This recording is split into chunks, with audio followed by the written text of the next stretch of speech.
Peter is the co-founder and CEO of RL Property Management, a residential property management company located in Columbus, Ohio.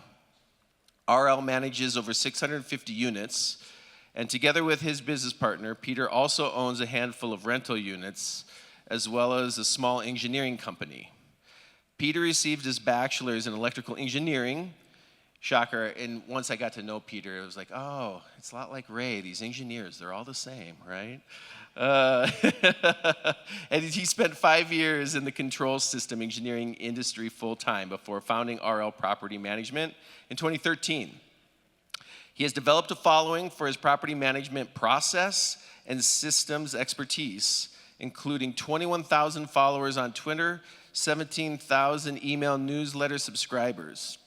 He loves helping other property management companies succeed with systems and co-founded a private community for PM owners called Crane.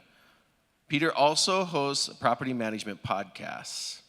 Please help me welcome to the stage your next presenter, Peter Lohmann.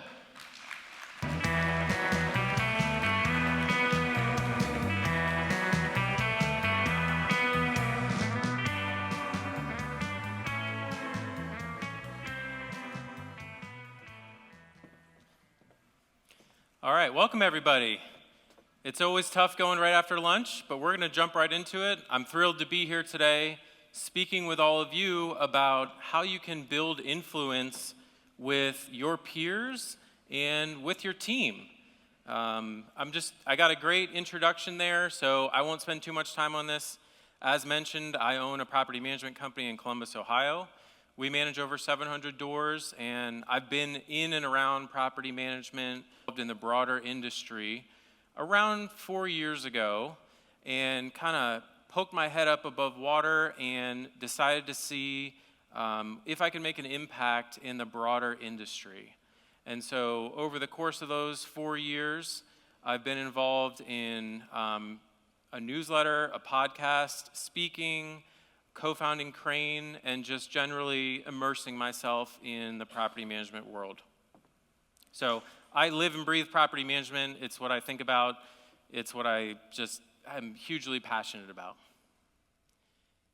So you're here to learn about building influence, and just to give you a little bit of social proof, I got some screenshots of some of my social accounts to give you a sense of my reach within the industry. As discussed, I've got about over 20,000 Twitter followers. We actually just hit 20,000 newsletter subscribers on the Property Management newsletter, which goes out every Friday morning. And I've recently started increasing my activity on LinkedIn. In the last 30 days, I've had over 230,000 impressions across all of my posts on LinkedIn. And I say that not to brag, but just to show you that this is something I've been working at for a while, and hopefully you would agree I've got some worthwhile thoughts on these topics. So 4 years ago, I was nobody. You wouldn't have recognized me or known my name had you run into me at a conference, other than just a very select few of you. If you fast forward to today, this picture I'm really proud of. This is from an industry event with our Crane community.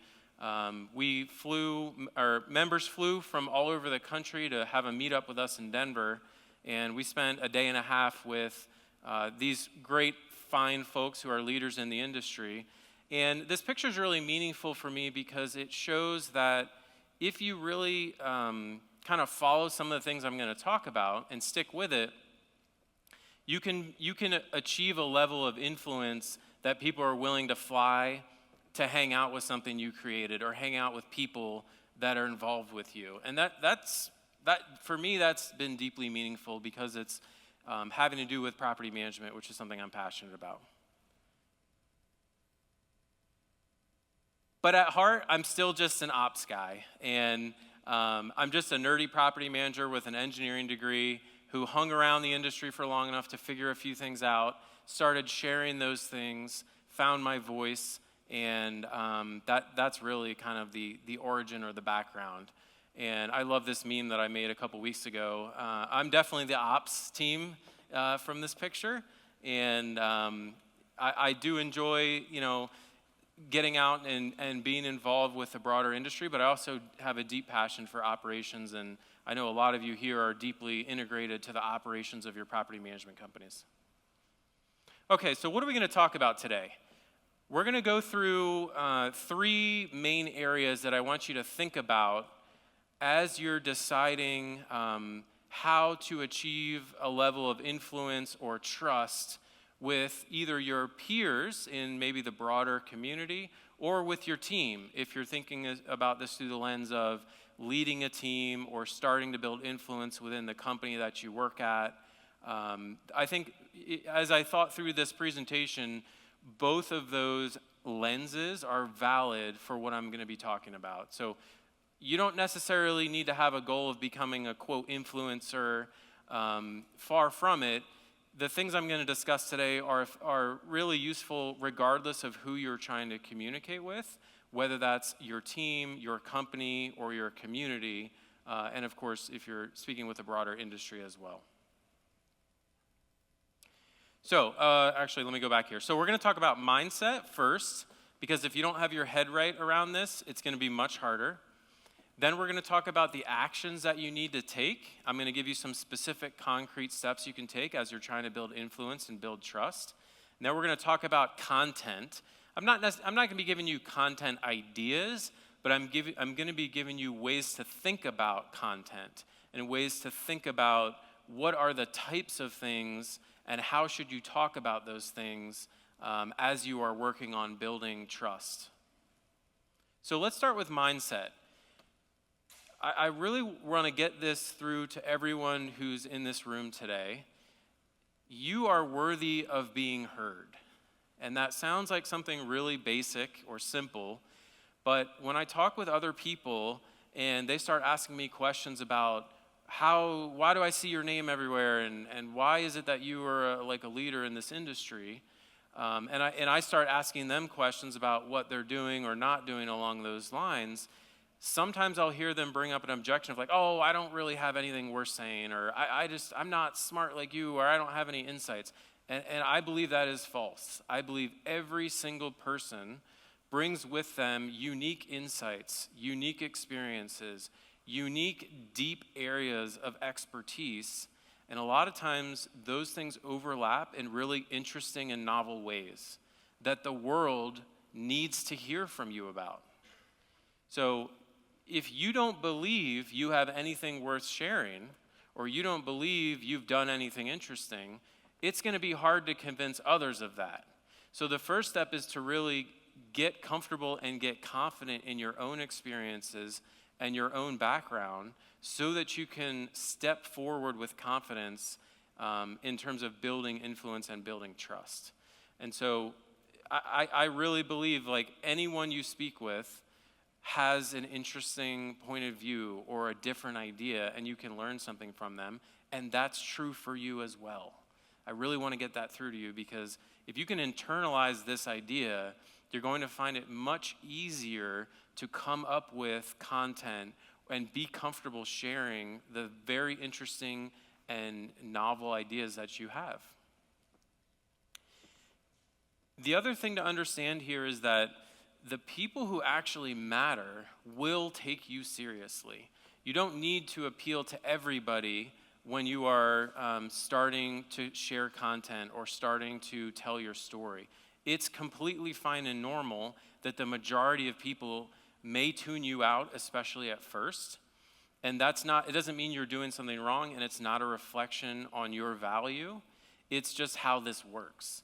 And the people who naturally resonate on your frequency will find you and will flock toward what you're sharing. But that takes time, and it takes, you have to get started in order for that to start to snowball and bear fruit.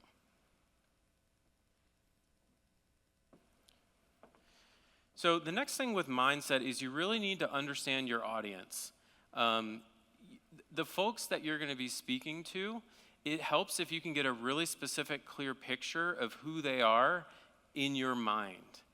And my friend Adam Lohmann spoke 5 words to me about 12 years ago that I've never forgotten, and really has guided a lot of my professional life and what I've decided to become involved in, and it's also very relevant here. He said, "Who do you want to serve? Who do you want to serve?"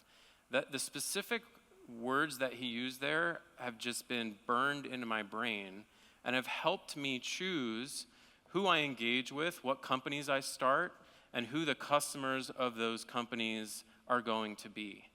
And if you can get clear in your own head of who you want to serve, it will help you clarify what your message is going to be, how your voice is going to come across, and who you're going to be speaking with.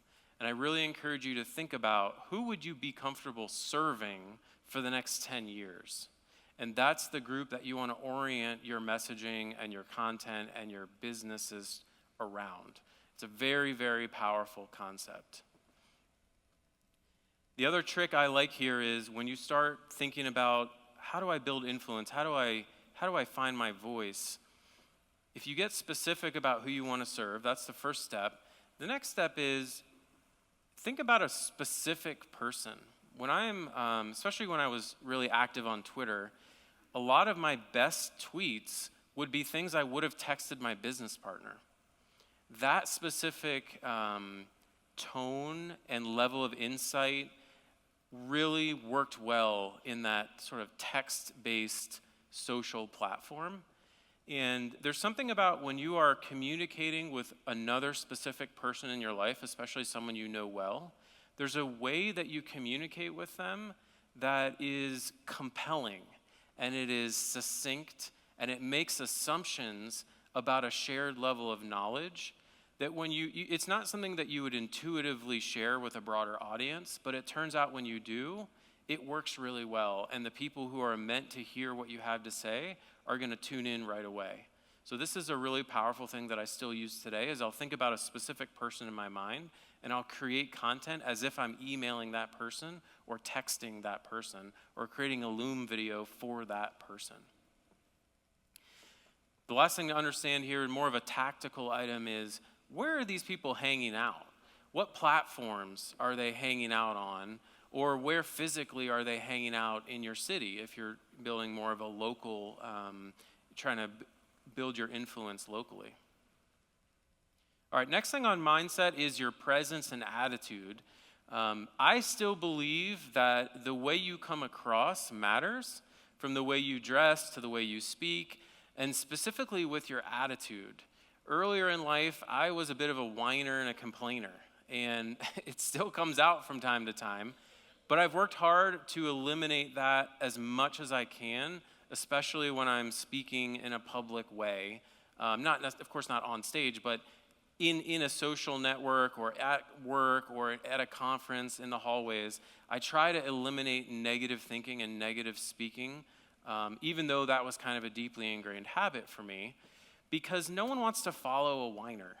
So if you're trying to build influence, you want to be a positive person, because those are the types of people that others want to be around. And it's kind of one of those basic things, probably something your mom told you, but I find it's highly relevant here.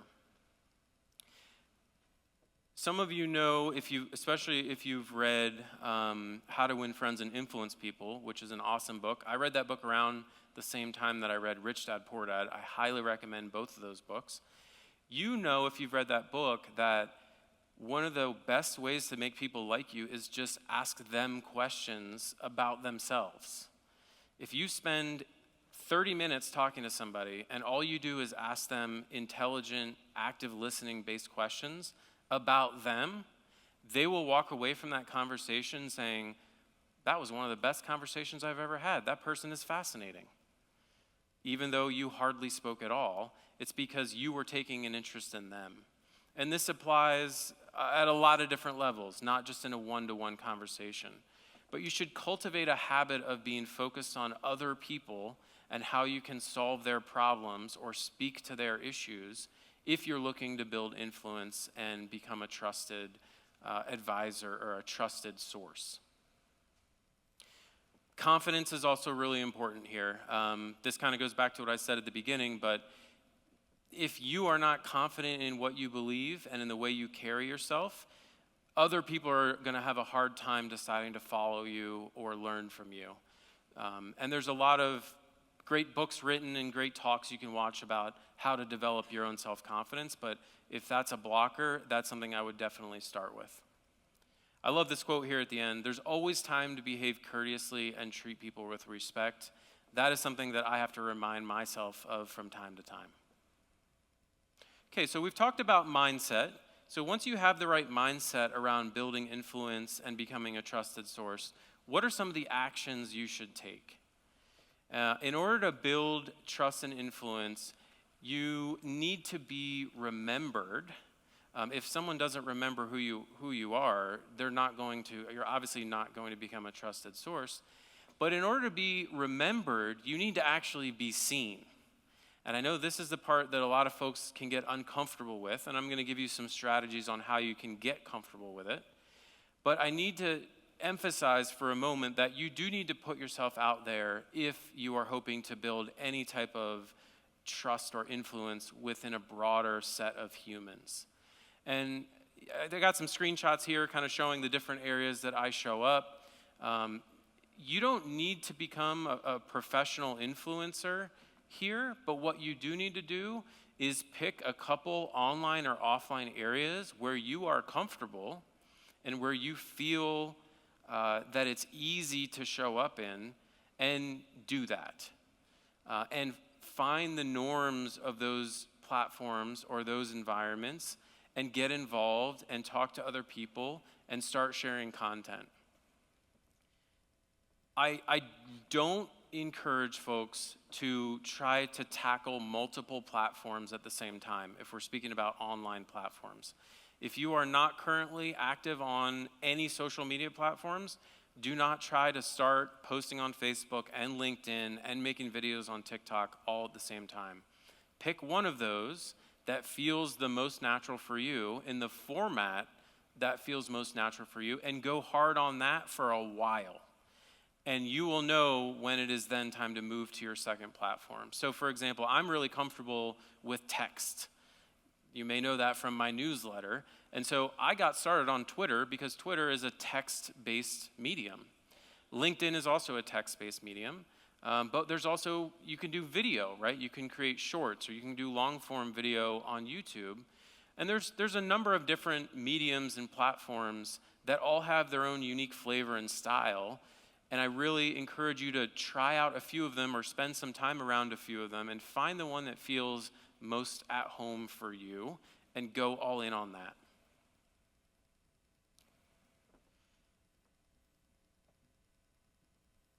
Once you do that, it's time to build a habit. You are not going to be remembered if you don't show up consistently.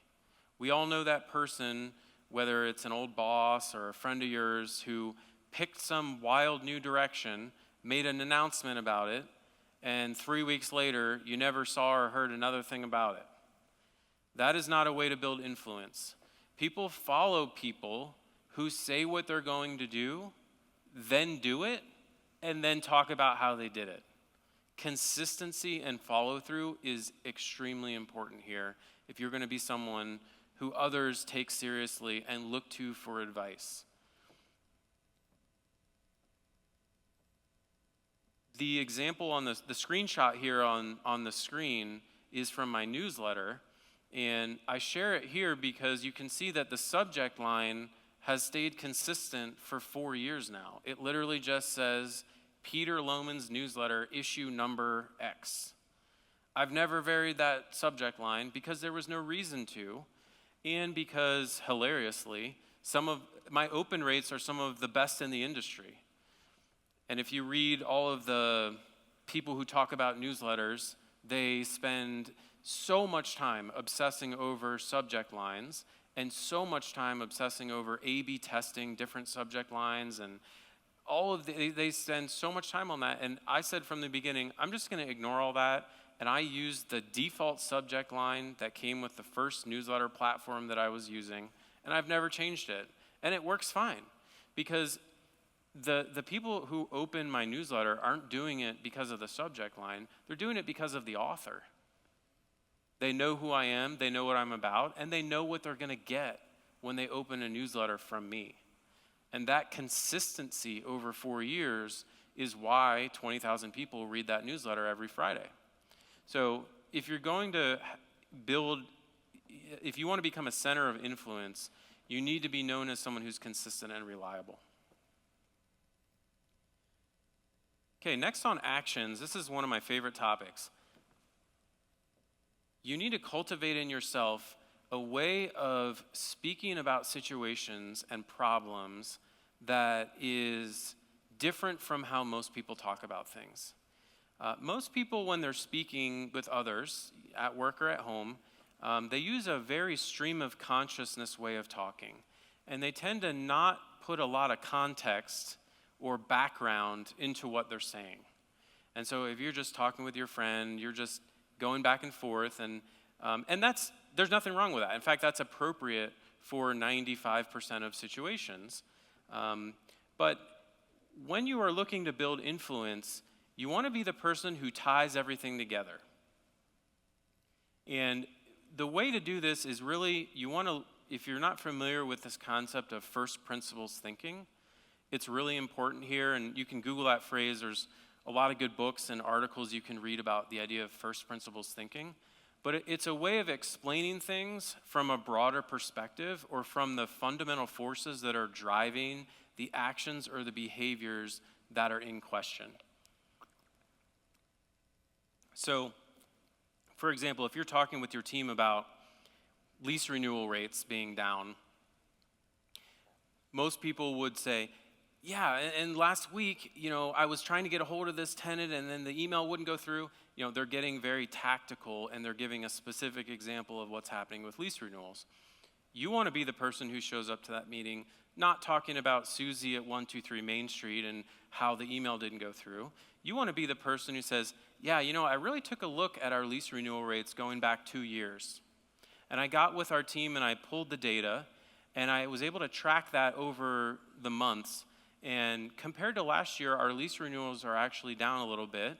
But actually, when you look at September of 22, they're right on par, right? You see how that demonstrates a level of authority and a level of understanding that makes other people sit up and listen. So this is kind of hard to articulate, but this kind of 30,000-foot view, or highly contextualized way of introducing a topic or speaking about a topic, I believe has been really important in my ability to build influence, definitely within my team, but also within the broader industry. When I talk about what's happening in our industry, I will sometimes use examples from my company, but I like to tie it into a broader idea of what's going on. And so you want to get in the habit of thinking and speaking this way if you want to, become a trusted voice. By the way, this isn't always appropriate. If your wife calls you because she wants you to buy a loaf of bread on your way home from work, and you start explaining, well, our inventory system at home, we really need to tune, the list, I created a shared, that's not always the best approach. You might want to just buy the bread and not bring it up. Okay, so on actions here, this idea of follow through, I spoke about this, but it's super important that you do what you say you're going to do and you follow through on that. There's this idea of, the do what you say you're going to do thing is trite at this point, but there's actually two parts to that short statement that I want to unpack. The first is the obvious one, which is, hey, if you've agreed to do something, you need to follow through and actually do it. That is a surefire way to get people to listen when you speak, because they understand that you're a reliable person. The second part of this, which I think is the most important part, is you need to be really careful about agreeing to do things. I go out of my way to not agree to do a lot of things. I've got a lot going on. I've got multiple businesses. I've got young kids at home. I travel for work. And anyone who's worked closely with me knows this is true. I go out of my way to not take tasks on or to tell people, no, I'm not going to be able to get to that. That is kind of the easier way of being known as someone who does what they say they're going to do, is just agree to do less things. I think most people in this world agree to do way too many things because they're scared to say no. And I want to empower you to take control over the things you agree to do. Don't be afraid to push back when someone asks you to do something within reason and say, my plate's full right now. Unfortunately, I can't commit to that. That person will respect you for saying that, because the next time they ask you to do something and you say you will do it, they're thinking to themselves, oh, okay, this is great, because last time they said they couldn't do it because they were too busy. Now they've agreed to do it, so I think it's highly likely they're going to follow through on this. Okay, let's get into content. So we've talked about mindset, we've talked about actions. What actually do we talk about? Or what do we write about? Or what do we speak about? So my approach here from the very beginning, if you go all the way back, the earliest public space where I was active was on Twitter. If you were to scroll all the way back 4-ish years ago to some of my very first tweets, they were packed with value. I was not talking about what I had for breakfast. I was not talking about my opinions on something. I was talking about things that I did at my management company that worked and why we did things that way. And other people were really into that. And that formula has never failed me. Value first when you are looking to create content. If you can think back, going back to this idea that you have unique and interesting insights, what are those and how can you communicate them to your audience in a way that they will find maximally valuable and interesting? Gary Vaynerchuk has he actually has a whole book on this topic. It's called Jab, Jab, Jab, Right Hook. The jab, jab, jab part is you providing value. The right hook is you making an ask, whether you're asking them to subscribe to your newsletter or buy some product or service that you're offering. And the person is going to be much more receptive to that after you've provided value multiple times. That's why he calls it that jab, jab, jab, right hook.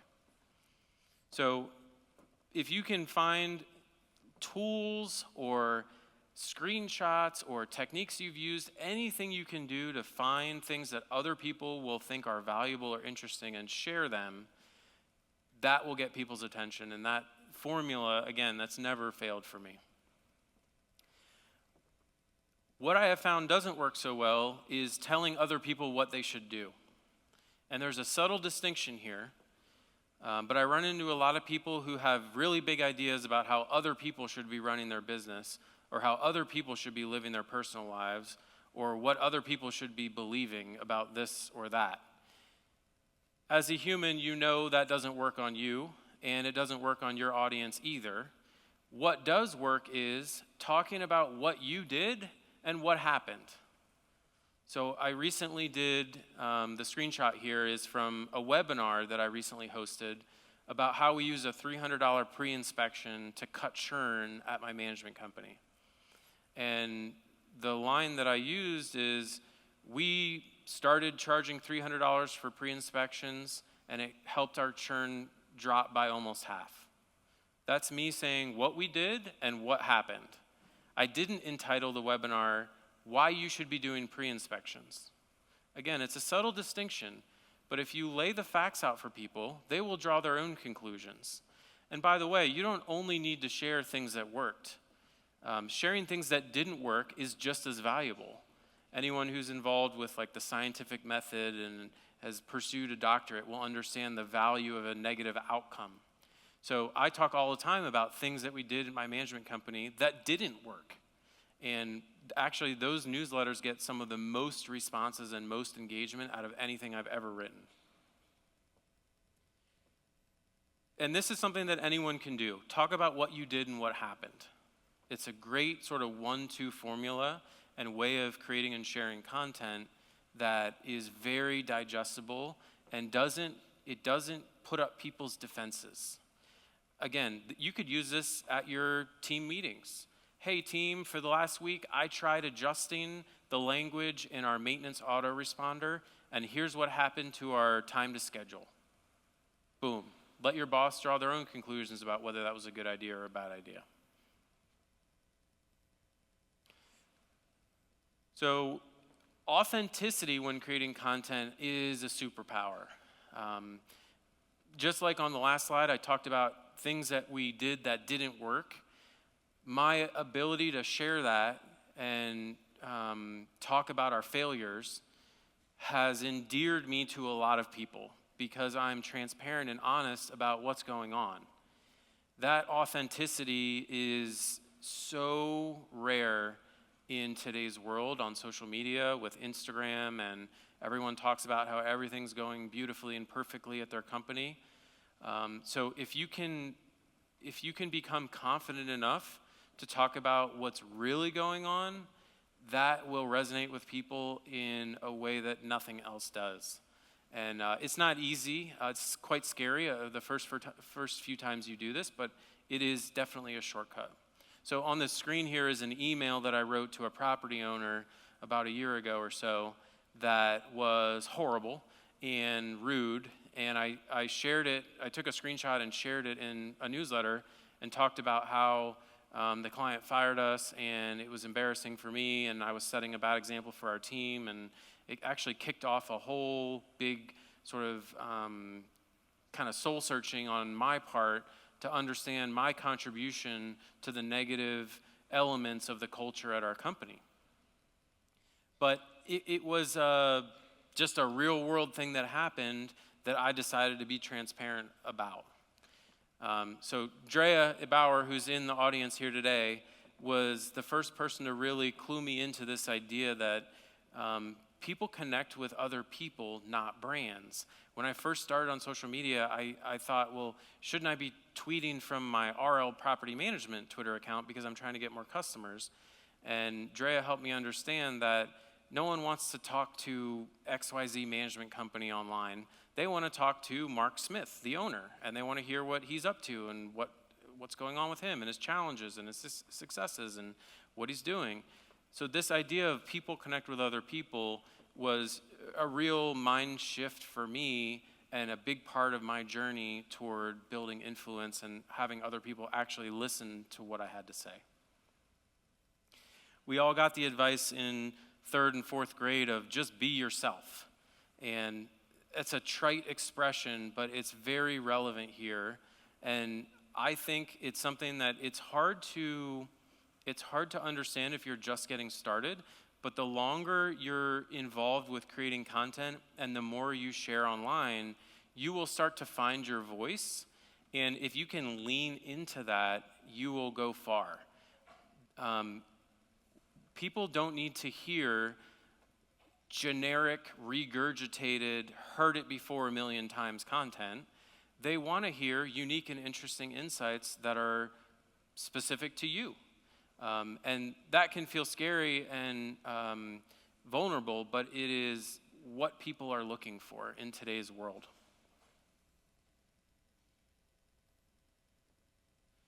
So on content, you need to find a way to be memorable, I believe. And for me, that means using a lot of data and taking kind of an engineer brain approach to problems and thinking through things. But that's just me. You're going to be different. What I really believe, though, is no matter what your approach is, I think you should come across with strong opinions. And you shouldn't be afraid or shy away from those strong opinions. Raise your hand if you've never heard of Todd O. Okay, like 3 hands went up, maybe 6. The reason you've heard of him is because he shares his opinions strongly with strong language in a way that's very readable and relatable. Now raise your hand if you agree with everything you've ever seen or read from Todd. I'm putting my hand down. But I still read his stuff because it's interesting and he has an opinion. And just because you're reading something doesn't mean you agree with it. And in fact, some of the people I've learned the most from have been those I've had the strongest disagreements with. So I don't want you to get this idea that everything you share online has to be like the most boring, approved by everybody, would never offend anybody, sort of chat GPT-ified language. You don't have to be like that. You can be yourself. You can have opinions. You can disagree with what most people think about this topic or that topic. That's actually a great thing to do because people will actually remember who you are. And even if they don't agree with you, if you are polite and professional in the way you communicate it, they will respect you for it. And eventually you actually may change some people's mind and sway them around to your way of thinking, which is an extremely rewarding thing to watch happen.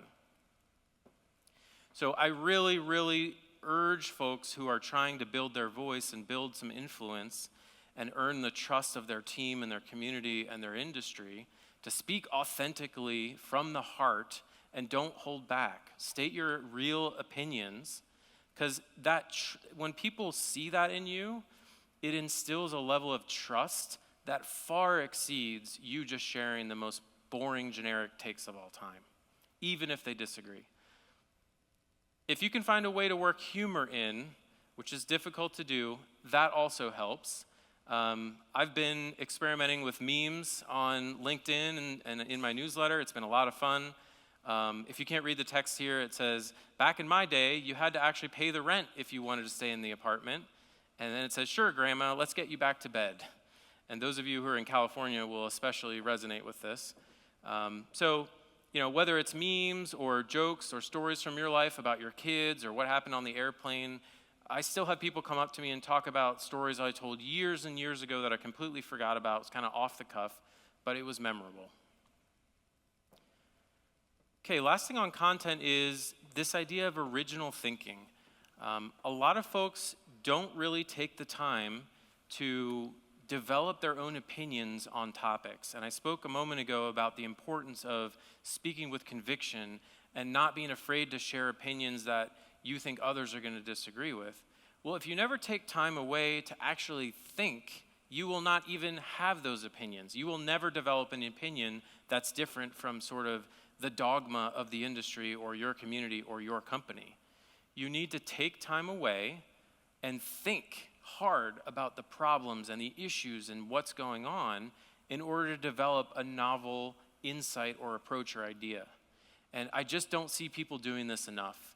Of course, social media is part of the problem, ironically. It's difficult to find the time and the space and remove the distractions such that you can actually break through the noise and develop some original insights. But I just want to be a voice in our industry that's promoting folks taking time away and thinking deep thoughts.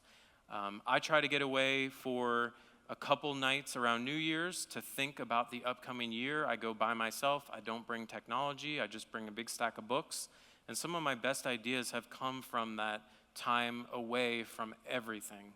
And I think if everyone in this room was able to do something similar, just 2 nights, by yourself, no technology, and think, our industry would move light years ahead because you all have interesting and unique insights, but you're not giving your brain the time and space to actually coalesce those ideas together into something useful. Great quote here.